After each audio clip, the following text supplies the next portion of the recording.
¿Cómo tú ves el proyecto de Santiago Matías en materia Eso es un fenómeno, eso es un fenómeno que hay que respetar. Este muchacho ha logrado concitar la sintonía con el gran público y eso le ha permitido ir en un proceso de crecimiento y de desarrollo, y hoy definitivamente es una figura cimera, ¿no?, en la presencia de lo que es las tendencias digitales. Él ha sido muy vanguardista, ha sido muy revolucionario, y en el sentido general hay que reconocer que ha sido un exitoso. Tú le reconoces que él ha cambiado la forma en que el público consumía contenido, y es el que ha virado la torta entre los medios tradicionales versus la plataforma digital. Sí, sí, eso es así, es indiscutible. Hay que darle ese mérito y hay que reconocerlo. Y ha sido, entiendo yo, todo el producto de que él ha roto con los esquemas tradicionales y se ha incorporado en todas estas tendencias digitales modernas, y ha resultado que su manejo y su visión y su capacidad lo sitúen como un gran fenómeno de este tipo de comunicación. ¿Tú has visto el planeta Alofoque? No, no lo he visto, no. ¿Cómo así? No, no. O sea, que ni viste tampoco la casa de Alofoque. Ah, eso sí, eso sí, eso sí. Acuérdate que yo estoy análogo. Yo estoy análogo. Y cuando tú lo ves, ¿qué tú piensas? No, no, no. ¿Qué te llama la atención? No, yo respeto mucho eso. ¿Dónde? Porque, oye, Ajá. y voy a hacer un elemento comparativo, si se quiere. Y no por ello para pretender de que Alofoque es el fenómeno de Domingo Bautista en los años 90. Teníamos un estereotipo de conducción televisiva muy doctoral. La televisión estaba reservada para una élite social o intelectual. Llegó Domingo Bautista y rompió con ese esquema. El muchacho del barrio. Y logró sintonizar con el gran público. Y ahí pues está el resultado de una carrera ya que va para 30 años de forma exitosa. Allá en los 90, yo comencé en el año 86 en el canal 13, TV 13, bajo el protectorado del maestro Somer Carbucia. Ese fue un trabajo muy interesante porque fue mi punto de partida. ¿Qué pasó? Que ante los credenciales que yo presenté en TV 13, con los programas Radio, TV y Super Éxito, el zar del negocio de la televisión en ese momento, que lo era el señor don Adriano Rodríguez, me conquista y me lleva a Colorvisión y me entrega las tardes de Colorvisión para hacer la super tarde y la super revista. Aquello se constituyó en todo un fenómeno televisivo. Entonces, creo que cuando uno entra en conexión con el gran público, con la gran masa, o logra esa sintonía, pues es una labor que hay que respetar. Porque yo también recibí muchas críticas. A mí se me criticó mucho. E incluso se me llegó a tildar del cherchoso, sí, para descalificarme. Sí. Sin embargo, el fenómeno fue una realidad. Entonces, hago esa comparación, si se quiere, y no es para fines pretenciosos, sí, de que yo respeto el fenómeno de Alofoque. ¿Y qué consejo tú le pudieras dar para mejorar a él? ¿O qué palabras tú le pudieras decir a él? Y miras a mejorar el sistema que ya él tiene. Es que ha sido exitoso. Le ha dado resultados. Eso te iba a decir, que ha sido exitoso, y eso hay que respetarlo, eso hay que respetarlo. Él con sus créditos, con su criterio, con su visión de hacer las cosas, ha sido exitoso. Entonces eso se respeta, eso se respeta. Y de las nuevas generaciones, ¿a quién más tú ves con potencial, que tú ves que está haciendo un buen trabajo, que está creciendo, de esa juventud que viene? Mira, yo te voy a confesar algo aquí, te lo voy a decir públicamente. Yo estoy análogo. Yo no estoy muy al día de esas cosas. Ahora, un fenómeno como el de Alofoque hay que prestar atención. Pero tu tiempo libre. ¿Pero cuál es otro ahí? ¿Qué tú consumes? No, tu tiempo libre. Yo me quedé atrás. Tú no ves Netflix. ¿Cuál es tu serie favorita ahora mismo? ¿Qué pasa? Yo me quedé en el Combo Show de Johnny Ventura. ¿Tú no tienes HBO? No. ¿Tú no tienes HBO? No. Nada de eso. No, yo me quedé. Yo estoy en lo tradicional. Tú prendes tu televisión. Soy chequeo ahí, me quedo con lo que me interesa. Ustedes son los que están en esta tendencia. Te duerme con el control de la mano. Abuélate. Sí, ya, digo yo. Y te duerme con el control de la mano. Yo estoy análogo, yo me quedé. Un gorrito en medio. Exacto. Oye, tú eres demasiado tremendo. No. Con más de 50 años en la comunicación, Domingo Bautista es una figura consagrada y de peso en los medios, de mucha credibilidad y de mucha popularidad, y una figura que uno quiere mucho, porque ¿quién no quiere a Domingo Bautista? Bienvenido a este espacio. Bueno, yo contento y feliz y la satisfacción de compartir contigo, mi hermano. De verdad que la experiencia siempre es grata, reencontrarse con la gente de uno. Y José Peguero es de la gente nuestra. Gracias, hermano. Mira, basado en tu experiencia, yo quería preguntar, a ver, ¿qué tú visualizas? Porque yo vi que cuando a Jochi Santos le entregaron el Gran Soberano, muy merecido. Muy merecido, sí. Estaba haciendo un llamado de atención a los medios de comunicación sobre la forma en que se conducen y se tratan. Pero al mismo tiempo estamos viendo una guerra despiadada y descarnada, donde no importa quién sea, se lo comen vivo, lo eructan, lo escupen, lo pisan, y todo esto se está dando dentro de un ecosistema que antes pues no se veía, que no era usual. Sí. Con tu experiencia, ¿qué tú ves en esta guerra entre plataformas, entre figuras, entre medios? Sí. ¿Qué tú estás viendo? Bueno, cada etapa tiene su característica y nosotros que hemos podido vivir muchos procesos, entendemos que estamos en un punto de superioridad en términos de la comunicación. Toda esta apertura que ha habido desde los medios tradicionales hasta toda esta tendencia moderna, ¿no? De plataforma y todo eso, pues ha abierto la posibilidad de que todo el mundo tenga acceso a ello. Y entonces en función de eso muchas veces se filtran personas que no tienen el estándar, que no tienen la visión, que no tienen el manejo correcto. Entonces hay que adaptarse a estos tiempos, esa es la realidad. Todo este exceso de apertura, ¿no?, hacia la comunicación da como resultado todo este proceso que se dan. Esos enfrentamientos. Sí. Y no, ¿tú consideras entonces que eso es parte de la nueva dinámica comunicacional? Lógico. Porque antes también se daban enfrentamientos, se daban en la televisión, se daban en la radio. Tú recuerdas esas peleas épicas en El Sol de la Mañana. Sí. Tú recuerdas también que eso pasaba muchas cosas, por ejemplo, en el programa de la Supertarde. Ocurrían muchos eventos en Pégate y Gana con el Pachá. O sea, ¿tú entiendes que esto que está pasando es normal que ocurra? Sí. Es que ante el exceso de apertura que ha habido, pues también se da la situación de que entran personas que quizás no tienen el estándar, no tienen el manejo, no tienen la prudencia, y eso cuando no hay un límite, pues crea situaciones de conflicto y de situaciones que trascienden a la opinión pública. Entonces, nada, lo que hay que aceptar que cada temporada, cada época tiene su característica. Estas son las características de hoy. Y cuando se habla de límites, ahora que viene por allí un nuevo código penal, Sí. ¿qué tú ves con este nuevo código penal donde se endurecen las penas a quienes difamen, a quienes den una expresión afrentosa en contra de un funcionario? O una figura pública. De una figura pública, incluso sanciona hasta la parte privada. No ni siquiera que tú estés frente a una cámara, sino que hasta de manera privada, si tú estás diciendo algo que se considera que no es adecuado, tú vas a tener sanciones. ¿Qué tú ves en este nuevo código penal? Bueno, que se hacía necesario, si se quiere, que hubieran limitaciones, que haya una disciplina, de que no todo el mundo tiene la autoridad para entrar en señalamiento crítico, actitud negativa frente a los demás. Se impone ese tipo de rigor, porque estamos pagando un precio muy alto.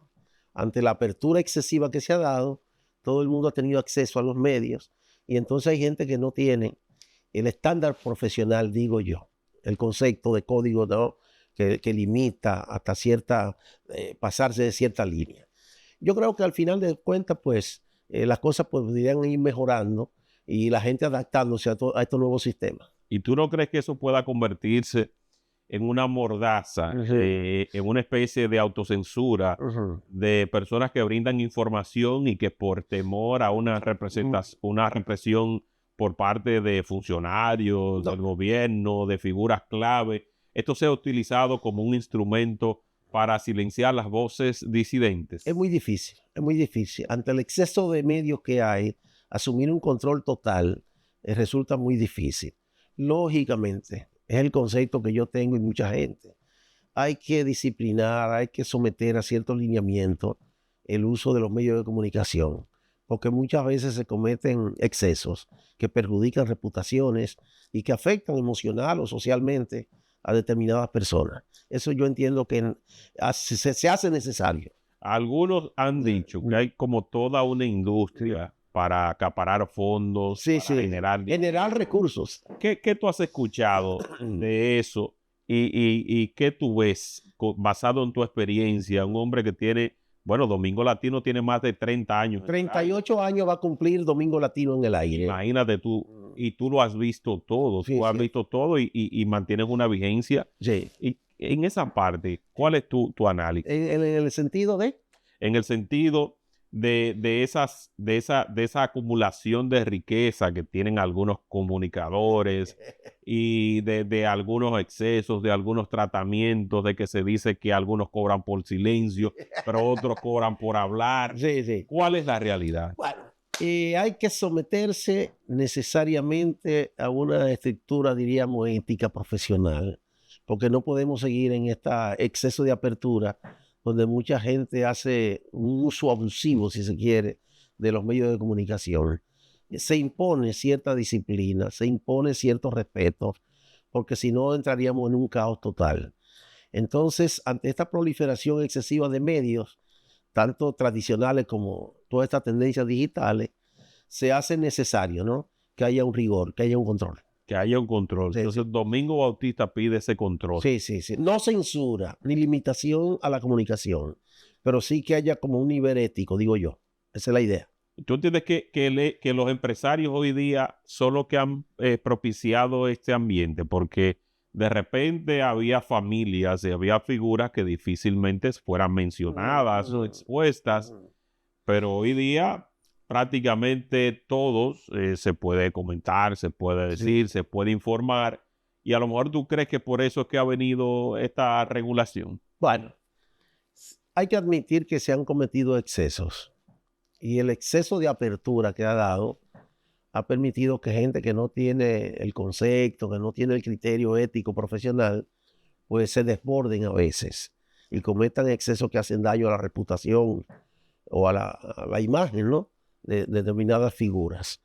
Entonces yo entiendo, sin caer en la censura, porque la censura es odiosa, hay que limitar, hay que crear un sentido ético y profesional. Eso es lo que yo siento. Yo recuerdo que una oportunidad, aprovechando tu participación en el Supermeridiano, Sí, sí. en uno de esos relajos, el gran amigo Alfredo de la Alfredo de la Cruz, sí. te lanzó un vaso de agua. A mucha gente le cayó mal vale, ese momento. ¿Cómo sí. tú manejaste esa situación? Porque él después te llegó a pedir Pide excusa. excusa, sí, sí. ¿Eso fue algo planificado? ¿No fue No, algo no, no, no, no. planificado? ¿Cómo tú lo tomaste? No, no, mira. Porque mucha gente dijo, pero Domingo no tiene la necesidad de aguantar algo así. Exacto, sí, sí. Fue un exceso de mi compañero y hermano Alfredo de la Cruz. Y fue un exceso que provocó que a partir de ahí pues, hubiera una disciplina, se diera, ¿no?, una metodología de hacer el trabajo, pero sin caer en esos excesos, porque son de mal gusto. Alfredo tiene una personalidad muy explosiva, ¿no? A veces tenemos posiciones encontradas y en ese momento parece que él se desbordó y el recurso para responderme fue tirarme un vaso de agua, que ciertamente creó una opinión, ¿no? Se debatió en los medios porque se consideró como un exceso, pero son formas que se van dando y que uno con el aprendizaje y con los efectos que eso provoca, pues toma las medidas del lugar para hacer algo moderado, que no pierda su esencia de simpática, de confrontación, pero sin caer en extremos. Pero la relación de ustedes no se vio afectada. No, no, no, no, de verdad que no, de verdad que no. Yo lo respeto, lo admiro mucho, él es muy talentoso, él tiene una personalidad. Recuérdate que yo vengo trabajando con figuras y personajes como don Guillermo Enríquez, De acuerdo. como el doctor Carvajal Martínez Buellón, como el Lechuguino. Esas personas tienen, o tenían, ¿no? Una personalidad muy explosiva y que eran muy sensibles, ¿no? A fijar posiciones muchas veces de forma radical. Entonces, de una u otra forma, al público le gusta eso. Ahora, cuando se comete un exceso, pues se produce una reacción de crítica o de señalamiento. Sí. Algunos sostienen que el hecho de que Álvaro Albelo, hijo, dijera muchas cosas que no podemos repetir en este programa, Sí. abriera las puertas a parte del desorden que tenemos hoy. ¿Qué tú opinas? Mira, hay cosas que yo entiendo que son indetenibles y que se van dando necesariamente.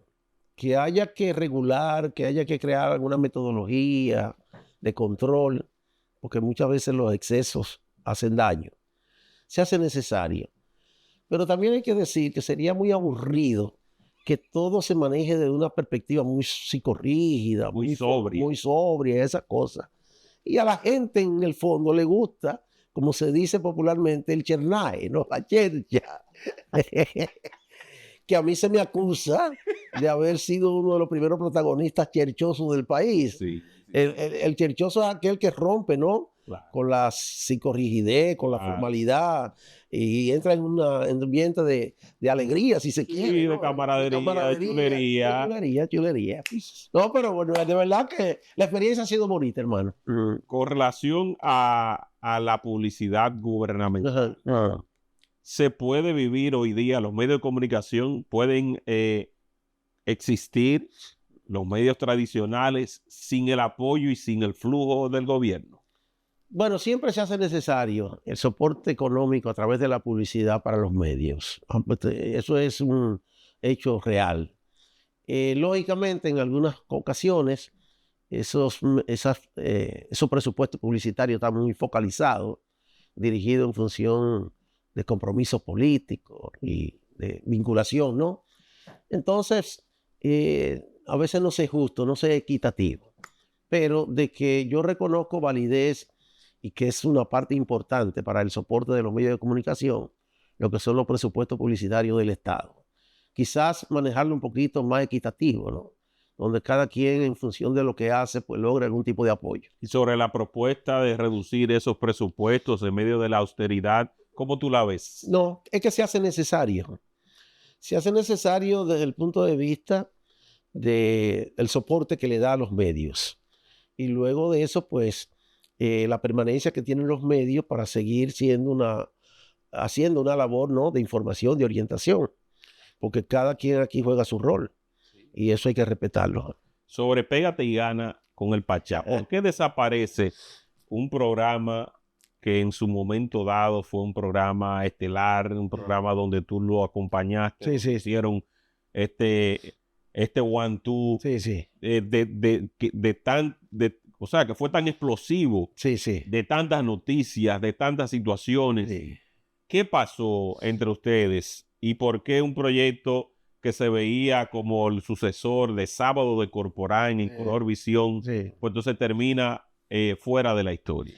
Bueno, mira, la industria es muy complicada. Particularmente yo, Domingo Bautista, ese no es mi fuerte. Yo básicamente tengo el potencial, ¿no? Si se quiere, de hacer mi trabajo frente a una cámara de televisión en el rol que tú entiendas. Sin embargo, entiendo que con ese proyecto faltó un soporte estructural, empresarial, comercial. Mi hermano, que respeto y admiro muchísimo, que es un gran trabajador, el hermano Pachá, fue el motorizador de esa idea. Pero en el fuerte de nosotros no está esa parte comercial. Eso hay que tener una personalidad, eso hay que tener un ímpetu, hay que tener unas condiciones, ¿no? Muy específicas, porque estamos en un mercado muy cargado. Si tú pasas revista, ¿cuántos miles de programas hay aquí en radio, en televisión, estas tendencias ahora digitales y todo eso? Es decir, que yo entiendo que en su momento, quizá por no tener el soporte empresarial, comercial, sólido, firme, fue lo que dio al traste con el proyecto en su momento. Y no influyó la parte política. No, el hecho no. de que, por ejemplo, el Pachá se haya ido con una corriente contraria a la que después se alzó con el poder. Sí. Eso no aceleró la caída. No creo. Aquí, quiera sí o no, es usual que cada quien fije una posición en función de sus intereses o de sus compromisos. Eso es normal y eso hay que respetarlo. Entonces yo creo que no.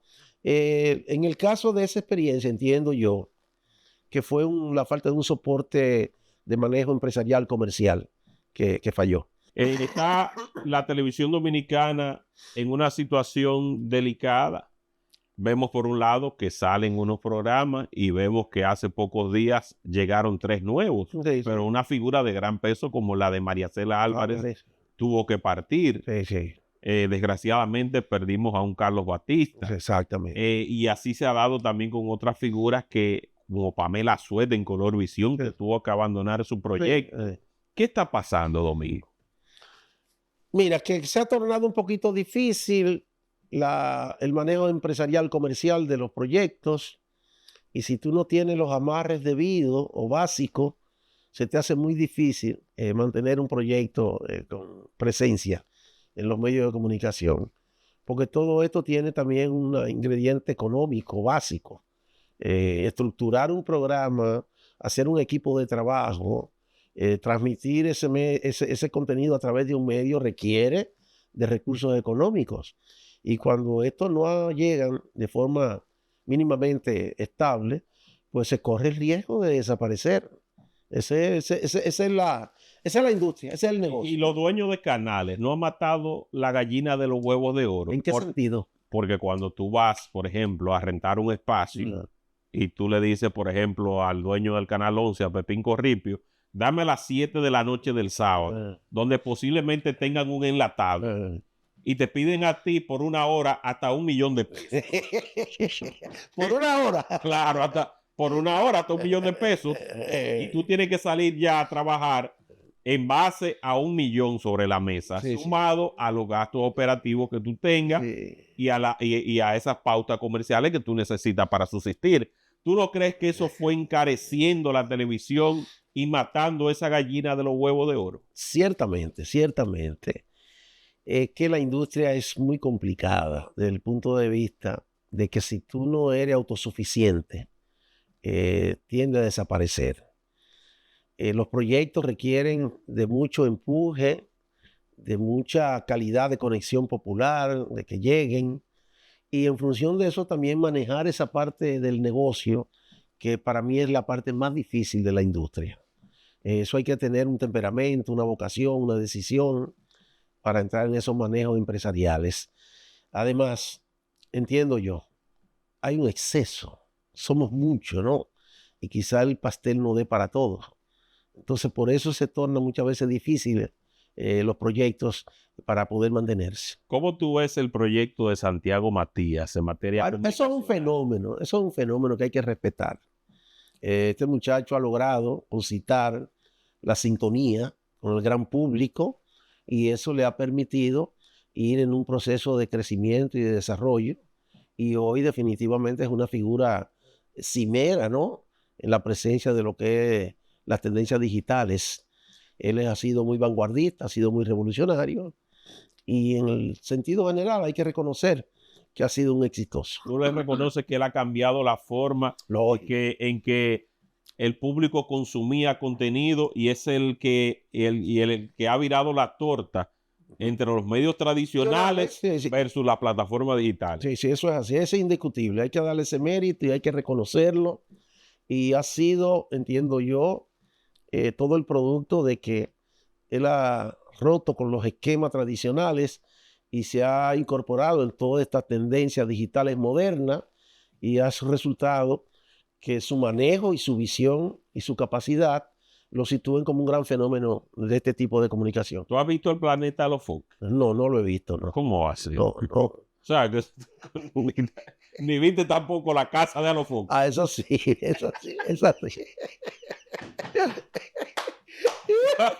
Acuérdate que yo estoy análogo. Yo estoy análogo. Y cuando tú lo ves, ¿qué tú piensas? No. ¿Qué te llama la atención? No, yo respeto mucho eso. ¿Dónde? Porque, oye, Ajá. y voy a hacer un elemento comparativo, si se quiere. Y no por ello para pretender de que Alofoque es el fenómeno de Domingo Bautista en los años 90. Teníamos un estereotipo de conducción televisiva muy doctoral. La televisión estaba reservada para una élite social o intelectual. Llegó Domingo Bautista y rompió con ese esquema. El muchacho del barrio. Y logró sintonizar con el gran público. Y ahí pues está el resultado de una carrera ya que va para 30 años de forma exitosa. Allá en los 90, yo comencé en el año 86 en el canal 13, TV 13, bajo el protectorado del maestro Somer Carbucia. Ese fue un trabajo muy interesante porque fue mi punto de partida. ¿Qué pasó? Que ante los credenciales que yo presenté en TV 13, con los programas Radio, TV y Super Éxito, el zar del negocio de la televisión en ese momento, que lo era el señor don Adriano Rodríguez, me conquista y me lleva a Colorvisión y me entrega las tardes de Colorvisión para hacer la super tarde y la super revista. Aquello se constituyó en todo un fenómeno televisivo. Entonces, creo que cuando uno entra en conexión con el gran público, con la gran masa, o logra esa sintonía, pues es una labor que hay que respetar. Porque yo también recibí muchas críticas. A mí se me criticó mucho. E incluso se me llegó a tildar del cherchoso, sí, para descalificarme. Sí. Sin embargo, el fenómeno fue una realidad. Entonces, hago esa comparación, si se quiere, y no es para fines pretenciosos, sí, de que yo respeto el fenómeno de Alofoque. ¿Y qué consejo tú le pudieras dar para mejorar a él? ¿O qué palabras tú le pudieras decir a él? Y miras a mejorar el sistema que ya él tiene. Es que ha sido exitoso. Le ha dado resultados. Eso te iba a decir, que ha sido exitoso y eso hay que respetarlo, él con sus créditos, con su criterio, con su visión de hacer las cosas ha sido exitoso, entonces eso se respeta. Y de las nuevas generaciones, ¿a quién más tú ves con potencial, que tú ves que está haciendo un buen trabajo, que está creciendo? De esa juventud que viene. Mira, yo te voy a confesar algo aquí, te lo voy a decir públicamente. Yo estoy análogo. Yo no estoy muy al día de esas cosas. Ahora, un fenómeno como el de Alofoque hay que prestar atención. Pero tu tiempo libre. ¿Pero cuál es otro ahí? ¿Qué tú consumes? No, tu tiempo libre. Yo me quedé atrás. Tú no ves Netflix. ¿Cuál es tu serie favorita ahora mismo? ¿Qué pasa? Yo me quedé en el Combo Show de Johnny Ventura. ¿Tú no tienes HBO? No. ¿Tú no tienes HBO? No.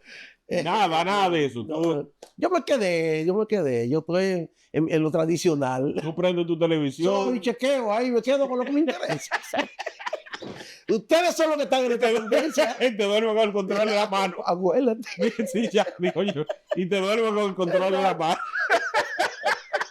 Yo estoy análogo, yo me quedé. Un gorrito en medio. Exacto.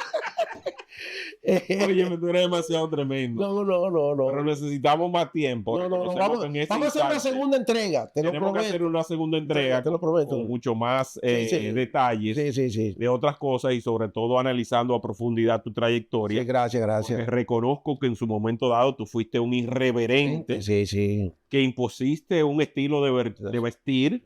Una narrativa, cuando quería estar serio, asumía la cosa en serio, pero cuando tenía que estar en chercha, era chercha pura. Exactamente. O sea, era como un híbrido. Sí, definitivamente.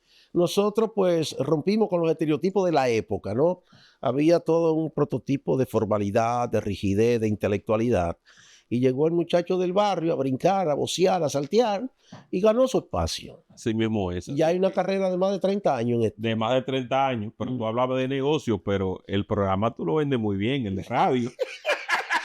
El tuyo sí. Pregúntale a doña Vanessa, que es la administradora de Domingo Latino.